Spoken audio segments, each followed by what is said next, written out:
¿Cuáles son las ventajas de las técnicas bypass? Pues el buen control del espacio durante el periodo de inducción mixta, la biomecánica muy simple, eficiencia, elásticos, son excelentes para el tratamiento de casos de sobremortalidad severa y por tanto se suele decir muchas veces que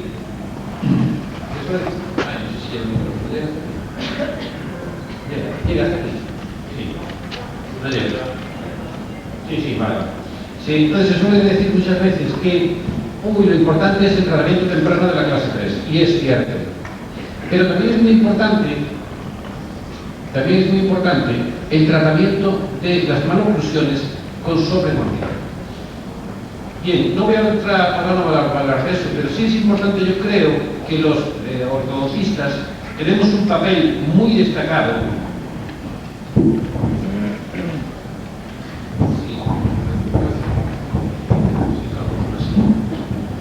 Los ortodoncistas vamos a tener un papel muy destacado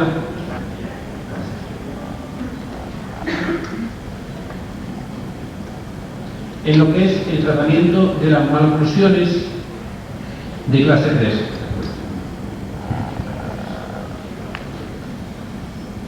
Entonces, fijaros una cosa, normalmente se suele hablar de las clases 3. No, es que la maloclusión de clase 3 es muy importante, etc. Pero normalmente el problema básicamente en los problemas de sobremordida es ese. Tenemos un incisivo superior en una determinada malposición. El incisivo superior está determinando una inclinación anómala del incisivo inferior, es decir, una retroinclinación del incisivo inferior. Y el problema mayor es que la inclinación del incisivo inferior, vale, no pasó. Se soltó de aquí.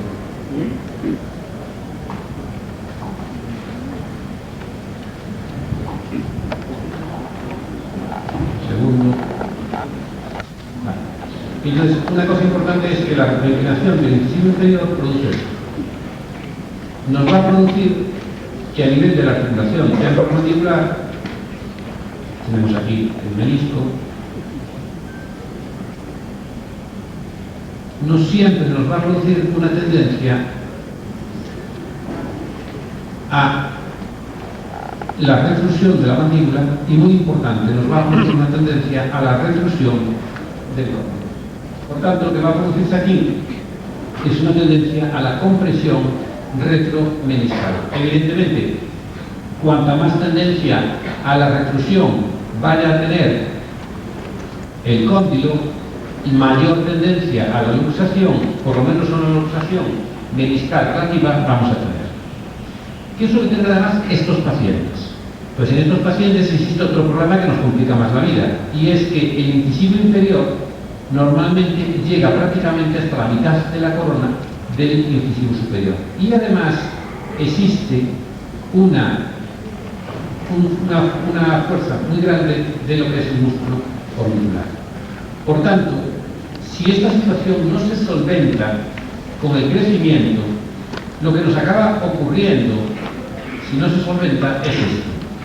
Es decir, por un lado, el hueso efectivamente sigue creciendo, pero sigue creciendo sobre todo a expensas del cocóneo, es decir, en esta zona de aquí.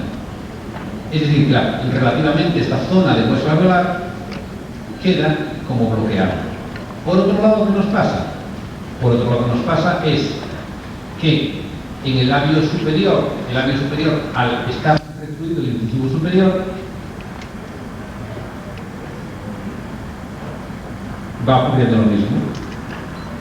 La nariz crece y después, cuando vemos lo que va ocurriendo con el paciente, nos encontramos la típica cara y perfil de clase 2 prisión superior. Es decir, con todo esto que acabo de contar, como ustedes comprenderán, es importante o no es importante, desde el primer momento ya corregir la sobremordida, es fundamental.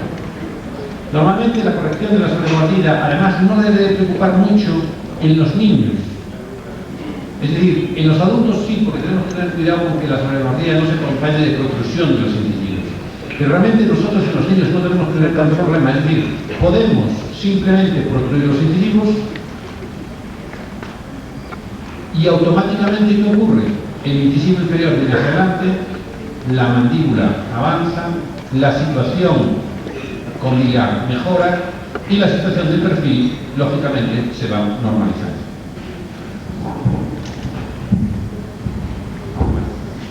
Por tanto, esto es muy importante.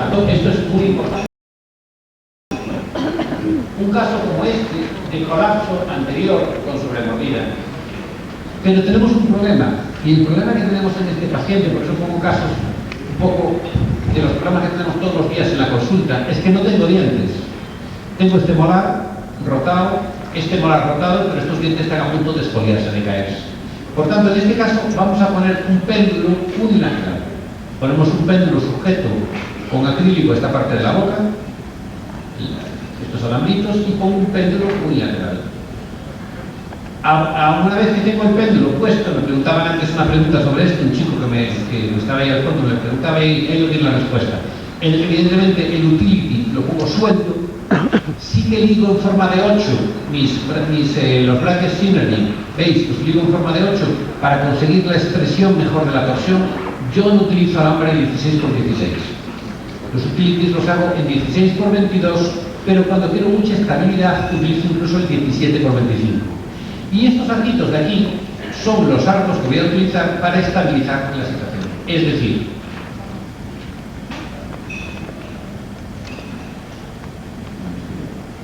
¿lo tenéis? ¿Veis? Perdón. Aquí está. Se trataría de una paciente que estamos ahora en dentición mixta, porque ya no salen los otros dientes, dentición mixta temprana, tiene un step, un escalón entre el canino y los incisivos, y por tanto, como tiene ese step y ese escalón, puede utilizar un arco un arco de utilitario para incluir y estos arquitos para estabilizar los dientes.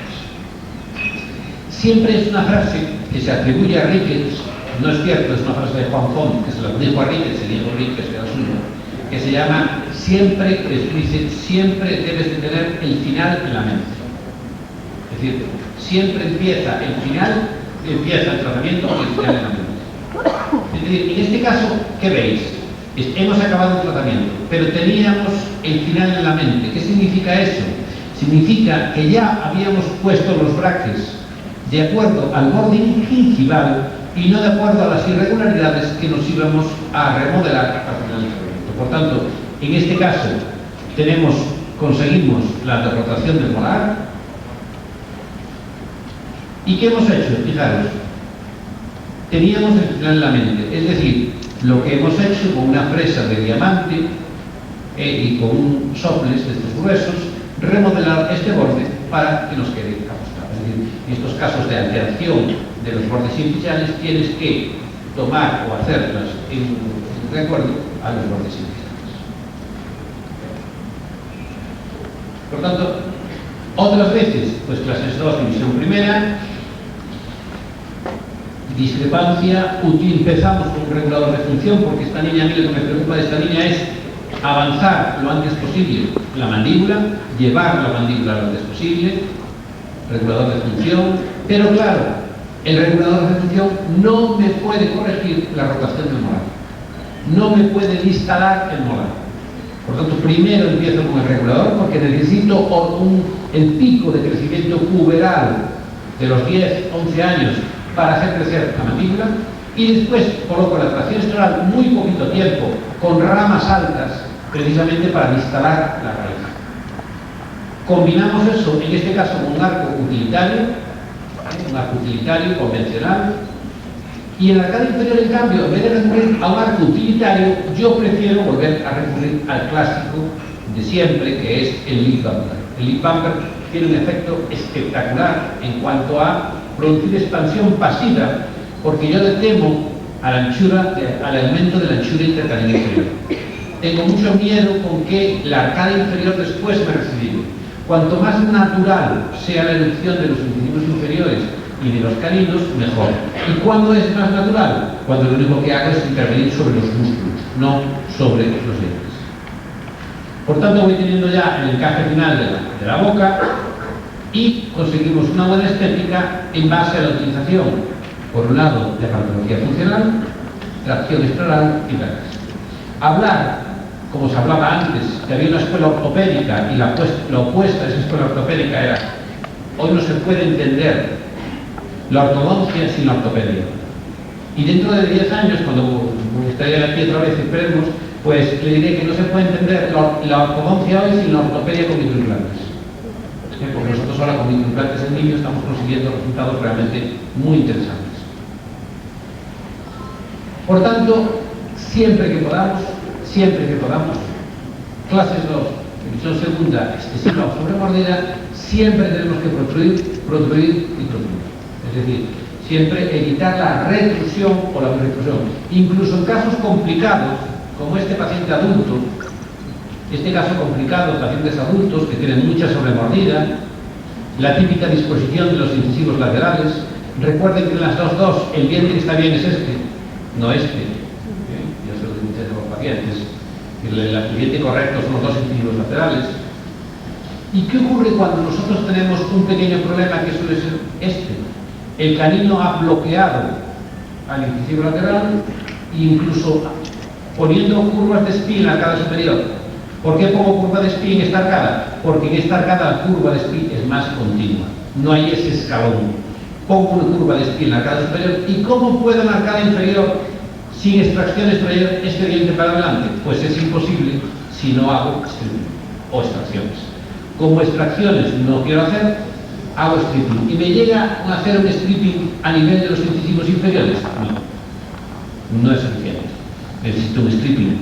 Imaginaros, de 9 milímetros, 8 milímetros, es imposible hacer un stripping. Entonces empiezo a hacer un stripping de los que se denomina stripping de Sheridan, del doctor Sheridan, disto-mesiales. Es decir, pongo un coil spring aquí, hago stripping, un coil spring aquí, hago stripping y acabo, ¿veis? Stripping aquí, stripping. Y después, ventaja enorme del Synergy en este lado, pues que voy ligando diente a diente. Es decir, voy llevándome, gracias a la fricción, al deslizamiento, el diente hacia la izquierda. Y aquí haciendo ortospin. Pasamos después a utilizar arcos superiores. Veis, por ejemplo, normalmente utilizo crimp hook, o sea, ganchitos que aprieto y para apretar. Pero hay situaciones en que, porque no tengo un crimp hook a mano, o por lo que sea, pues simplemente mismo también utilizo una alicate de escalera, hago una pequeña doblez y obtengo, como veis aquí, una especie de equilibrio. Y los casos. Evidentemente, ojo con las recesiones. Estos pacientes son pacientes que cuidan mucho la boca, veis que están súper limpia la boca, está demasiado. Ojo, porque hay que insistirle mucho a estos pacientes en que la higiene no puede ser a base de hacer escapollas que ya no se los dientes. Y después, aparte, tener cuidado con las recesiones. Igual que ocurre, por ejemplo, en las típicas clases 2, como esta, en que simplemente ponemos un arco superior de níquel titanio, elásticos intermaxilares, y tenemos corregida la arcada superior en muy poco tiempo. Hace años, ¿cómo tratábamos esto? Pues nos complicábamos la vida, es decir, lo que hacía, distalábamos polares, premolares y canino, y después, a nivel del incisivo lateral, central, lo que hacíamos era darle mucha torsión de raíz hacia la mañana. ¿Por qué tratábamos las maloclusiones así? Porque no creíamos en el efecto ortopédico de los aparatos funcionales. Solo creíamos en las posibilidades de los elásticos de clase 2. Por ejemplo, este es un caso de antiguo, pero que es interesante en el sentido de que es un paciente con una maloclusión muy grave y muy severa de clase 2. Es un paciente adulto, tiene 18 años, tiene los dientes erupcionados, es decir, un gran apiñamiento, incluso tiene este premolar en mordida en tijera. ¿Qué nos encontramos en las arcadas? Nos encontramos unas arcadas absolutamente colapsadas. Y en esto estoy absolutamente de acuerdo con Damon. Es decir, que al inicio del tratamiento tenemos que dejar que las arcadas se expresen. ¿Y cómo dejamos que las arcadas se expresen? A través de la utilización de arcos con sobreexpansión. que este premolar, que este premolar, que este premolar, que este premolar se expansione. Eso es lo que tenemos que procurar. Por tanto, iniciamos el tratamiento con un péndulo. En realidad el péndulo aquí no buscaba tanto distalar, sino que lo que buscaba sobre todo era desrotar los molares y, muy importante, corregir parte de la sobremordilla en base a la extrusión molar. Son péndulos en que los brazos los dejamos bien hacia la zona oclusal. Vamos ligando elásticos intermaxilares y fijaros el resultado del paciente. Tiene un pequeño diastema aquí, este canino. No hemos hecho ninguna extracción, los 7, los 8, los 7, y el caso años después del tratamiento. Y veis cómo no se quiso hacer los composites que os comenté aquí, pero claro, no voy a poner ahí. Estos son, el canino está en colación, el premolar está en colación, es un problema de una pequeña discrepancia en el tamaño del caso. Es decir, veis años después la estabilidad del caso, solamente con una barra de retención. Por tanto, hay que hacer biomecánicas que pueden ir desde la biomecánica primera que visteis, tan sencillita, hasta una biomecánica, como acabáis de ver, más complicada. Pero básicamente, en esto de las biomecánicas, siempre utilizar la biomecánica más sencilla. Es decir, si yo tengo un paciente con una mordida cruzada anterior, sencilla, que no tiene problemas esqueléticos, que no tiene problemas de disminución, de compresión esquelética masilar, que lo único que tengo que hacer es descruzar 4 dientes, entonces, si puedo hacerlo con 2 bandas, 4 brackets y un trocito de alambre de acero, no hago otra cosa. En este caso, hago un alambrito de acero, ¿lo veis?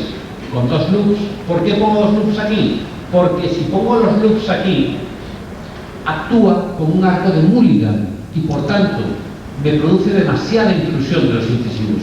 Y yo lo que quiero que actúe ahora es con que los incisivos vengan hacia adelante, es verdad, pero que produzca un cierto también movimiento de sobremordida. Es decir, que el comportamiento aquí va a ser diferente al comportamiento aquí.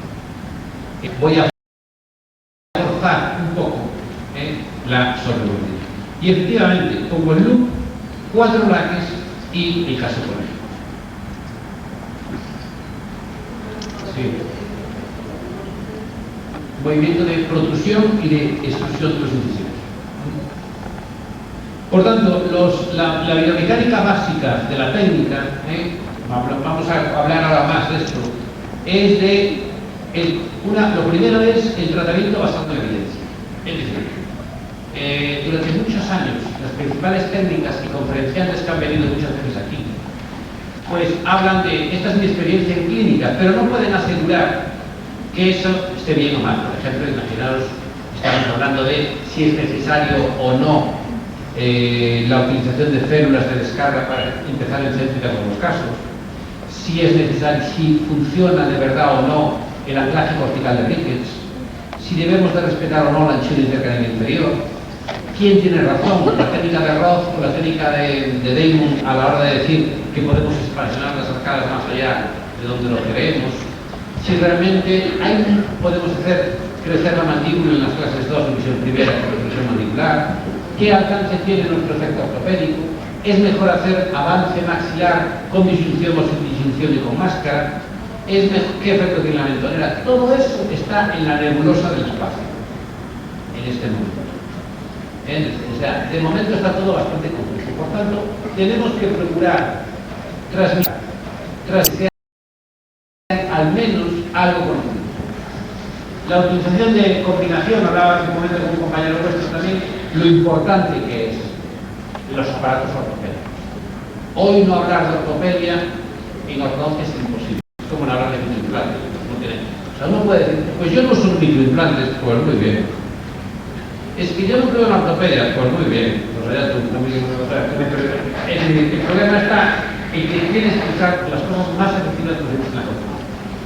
El rediseño de brackets, en este caso que usamos nosotros, y la utilización de microimplantes. Fijaros, por ejemplo, en esta imagen, un chico joven con una enfermedad periodontal juvenil agresiva. va a perder los dientes, por mucho de ellos periodistas, seguro. Pero por lo menos nosotros podemos alinear resoluciones y que los pierda lo más tarde posible, sin que además con nuestros aparatos podamos producir un problema en el anclaje posterior. Es decir, ¿qué queremos decir aquí? Bueno, pues si tenemos un microimplante puesto aquí, este microimplante fijaros que está aguantando toda la biomecánica, prácticamente con 2 microimplantes aguantamos toda la biomecánica de la reproducción física como de. En Galicia se ha hecho una ciudad, se llama la Ciudad de la Cultura, que es realmente algo espectacular, unas imágenes que han visto ustedes ahora, y que casi vamos a semi-inaugurarlo nosotros con el Congreso de junio. Es una ciudad, es enorme, algo, bueno. Y decía el arquitecto, y es cierto, hacerlo lo más simple que podáis. Es decir, hacerlo más compleja, que me ha llevado los primeros 10 años de conciencia, esto lo digo yo. Y dar los conceptos simples te lleva toda la vida. Porque transmitir de manera sencilla las cosas y simples es muy complicado. Y recordar esto es la Plaza del Obradoiro, por la que incluso yo tengo la suerte de que Santiago es una ciudad, ya lo vuelvo a repetir, de 90.000 habitantes. Vamos a pie a todos los sitios. Yo, por ejemplo, me levanto por la mañana, voy a la universidad a pie. Entre la universidad y mi casa hay 200 metros, más o menos. Es decir, vamos a poner 3 kilómetros. Entre la universidad, después regreso a casa, o como la universidad, y entre mi universidad y la clínica hay otros 300 metros. Y eso es más o menos el camino que se hace. Entonces, todas las mañanas, por ejemplo, vengo por aquí y recorro este camino hacia la universidad. Y entonces, pues una de las cosas que ves en Santiago constantemente son un montón de gente de peregrinos que vienen, y en este caso estos son.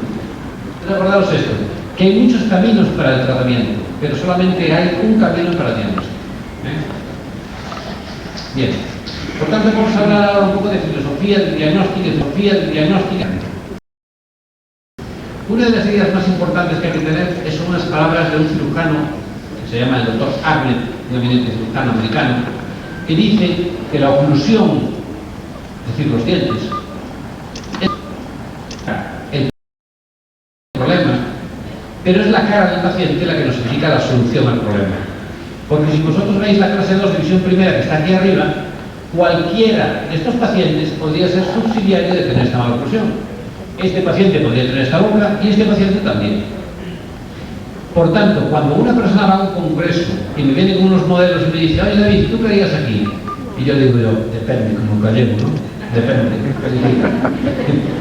Y le contestas con otra pregunta, ¿y qué cara tiene el paciente? Entonces, cuando me contesta la cara del paciente, si le dirías, pues harías esto, esto. Porque vosotros me podríais, ¿avanzarías la mandíbula de esta paciente? No. Esta paciente te está pidiendo un ¿qué? Una tracción extraoral con implantes o con una tracción extraoral clásica o con lo que sea. Mientras que esta paciente y este paciente, ¿qué te está pidiendo? Un avance de la mandíbula. Por tanto, esta misma maloclusión en dos pacientes diferentes son dos tratamientos totalmente diferentes. También cuando el paciente llega a la consulta es importante caracterizarlo. Y este paciente, y yo los caracterizo en la primera visita.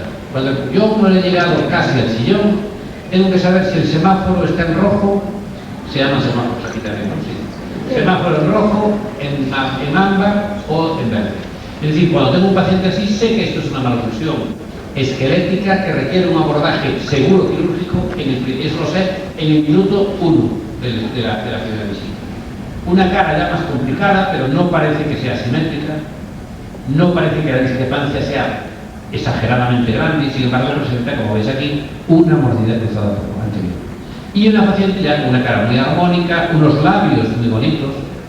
Recordad que si no tenemos labios bonitos no podemos conseguir una sonrisa bonita. Y hasta ahí nosotros no llegamos por ahora. Es decir, eso también es importante. Una exposición dental agradable, eso es un caso claro.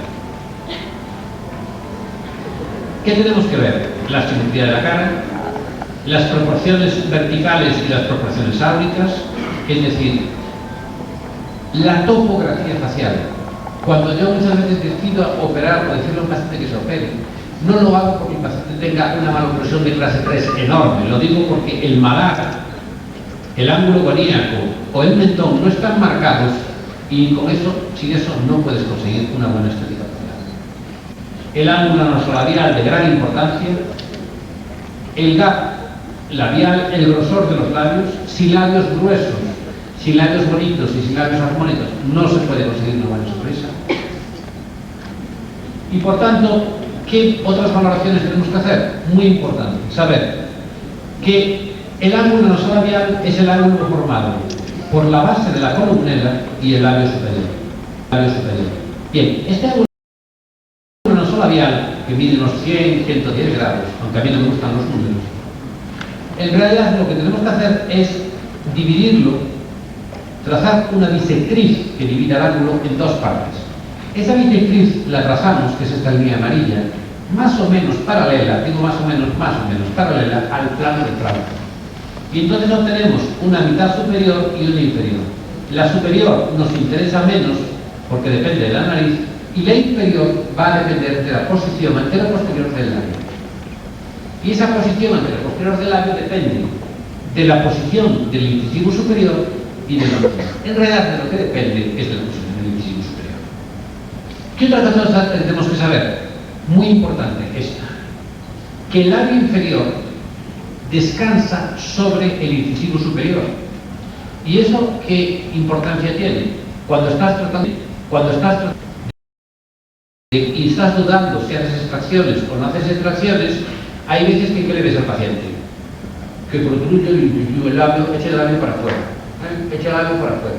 Ese echar el labio para afuera está indicando que este incisivo está demasiado hacia adelante, este labio está demasiado hacia adelante en relación al superior y te está indicando que es un caso que tienes que Por tanto, vamos a tener el componente nasal del ángulo nasolabial y el componente dental del labio nasal. Maloclusión de clase 3, max 3, apertura, aumento del ángulo nasolabial. Clase 2 con protrusión, cierre del ángulo nasolabial. Recordad que esta parte es fundamental. Es decir, esta parte es fundamental porque le da una estética muy importante a la cara. El ángulo nasolabial.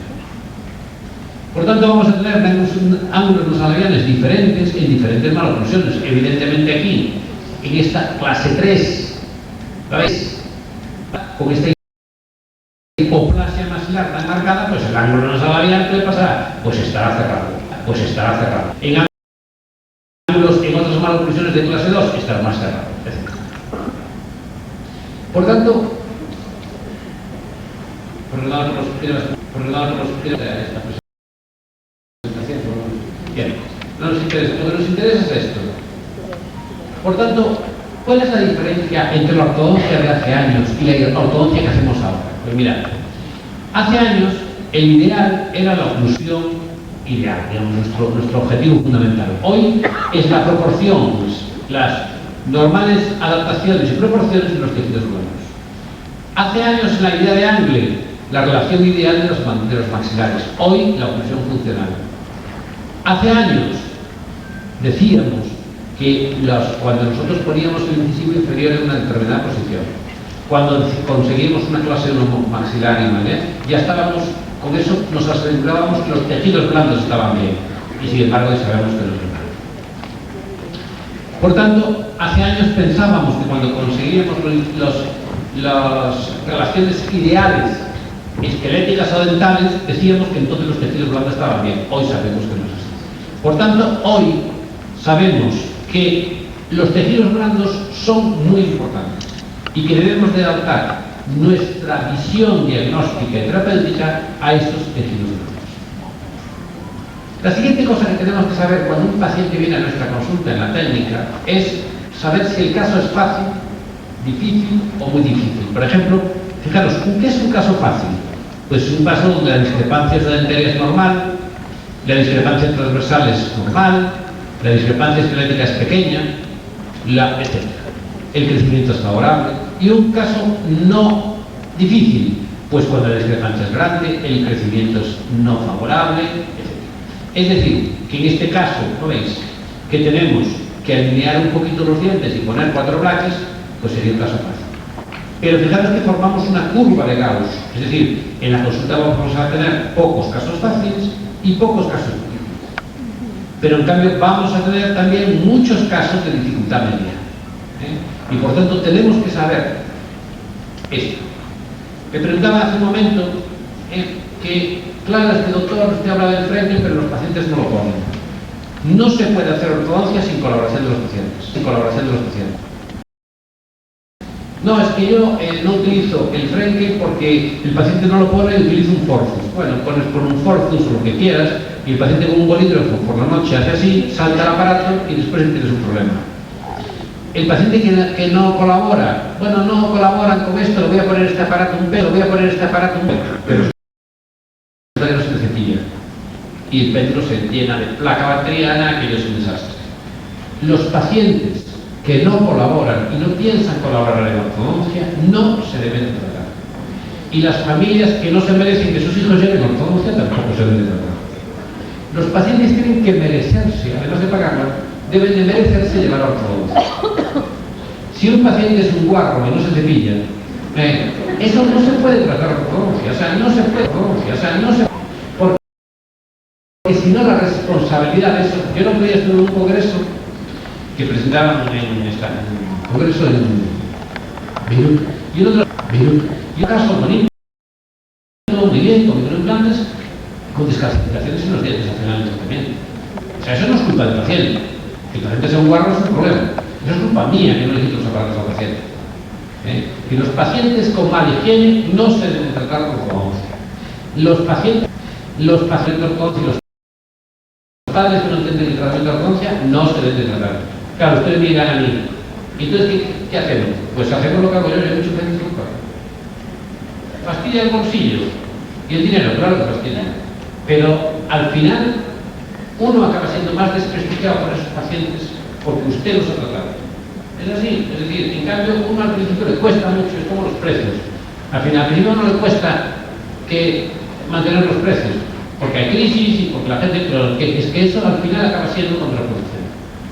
Por tanto, lo que hay que explicar al paciente, y así lo tenemos en la técnica, es que el tratamiento de ortodoncia es como unas regatas, esta es la bandera nuestra, la bandera de Galicia, es como unas regatas. Entonces, el diseño del barco son los aparatos, la corriente es el movimiento del tallo ortodóncico, el estado de la mar es el crecimiento, el timonel es el que es el ortodoncista, los remeros que nos ayudan son el staff, las enfermeras, etc. Pero el principal remero es el paciente, y si el paciente no rema, no se puede hacer tratamiento ortodóncico. ¿Entendido? Esa es una de las cosas que hay que entender en la consulta. Por tanto, ¿qué me ocurre? Pues la mioterapia funciona, claro que funciona, pero yo no la uso. Porque hay cosas que funcionan pero que no uso. O mejor dicho, hay cosas que teóricamente funcionan pero que en la práctica no funcionan. La mioterapia en la práctica no funciona, porque los pacientes no hacen los ejercicios.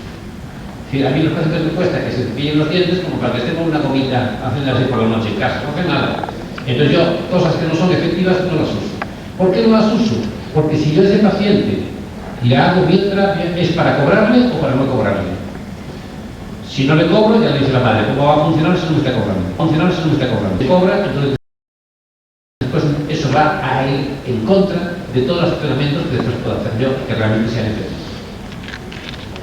Pero además hay otra cuestión que es importante, que es la ortodoncia basada en la evidencia. Es decir, estamos tan seguros de lo que le decimos a los padres. ¿Qué hemos dicho en el caso que os enseñé a hacer el niño de la ortodoncia ecológica? Bueno, señora, es que mire, si a este niño ahora no le ponemos un tratamiento de ortodoncia de expansión con esta desviación funcional de la mandíbula media, igual hace una asimetría de la mandíbula. Pero ojo, porque en ortodoncia no es tan claro quién es primero, si el huevo o la gallina. Es decir, partimos todos de la idea de que si un paciente tiene una mordida cruzada posterior, va a desarrollar una asimetría mandibular.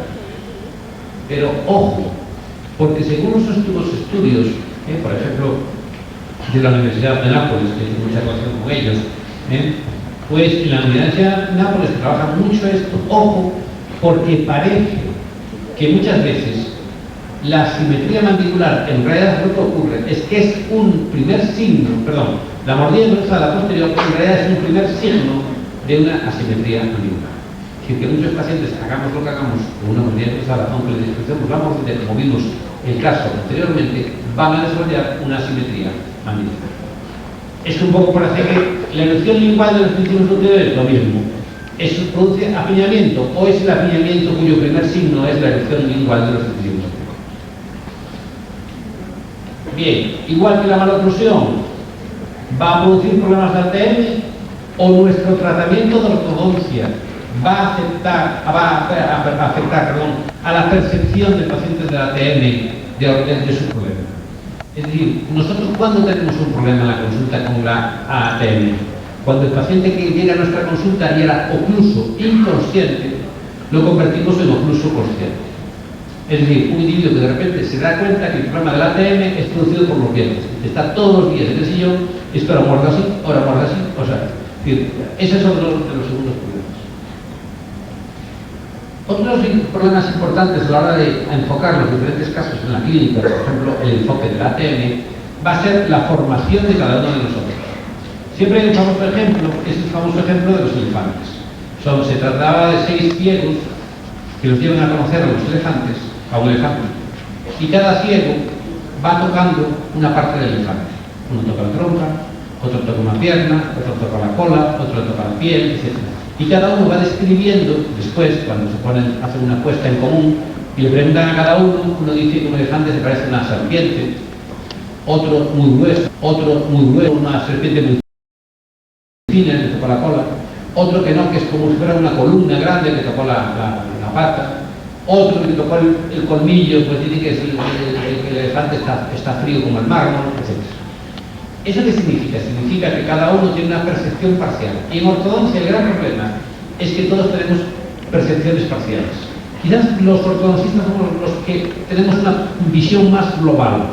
Pero evidentemente, de 100 pacientes con disfunción que vayan al dentista, al cirujano maxilofacial, muchos van a acabar en el quirófano. Sin embargo, de 100 pacientes con disfunción que van a ir al ortodoncista, prácticamente ninguno va a acabar en el quirófano. De 100 pacientes con disfunción que vayan al protesista, pues muchos acabarán con tallados selectivos, etc. Y entonces eso también lo tenemos que tener muy presente. Es decir, cada uno de nosotros.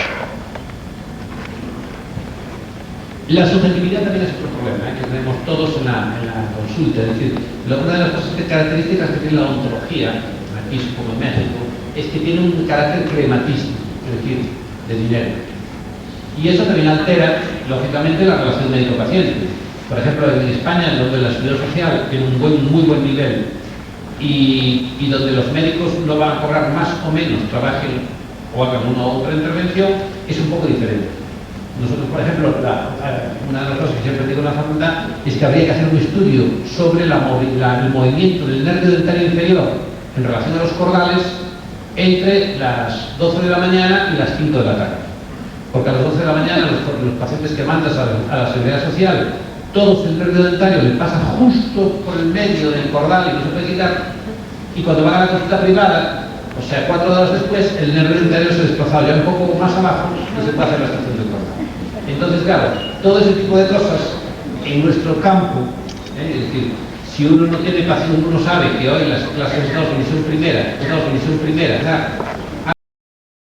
hasta por ejemplo, los niños, ¿no? Hasta los 11 años aproximadamente, eso es todo verdad, menos cuando uno tiene que pagar la hipoteca o las letras al final de mes y le viene un paciente con 17 años con una neurosis.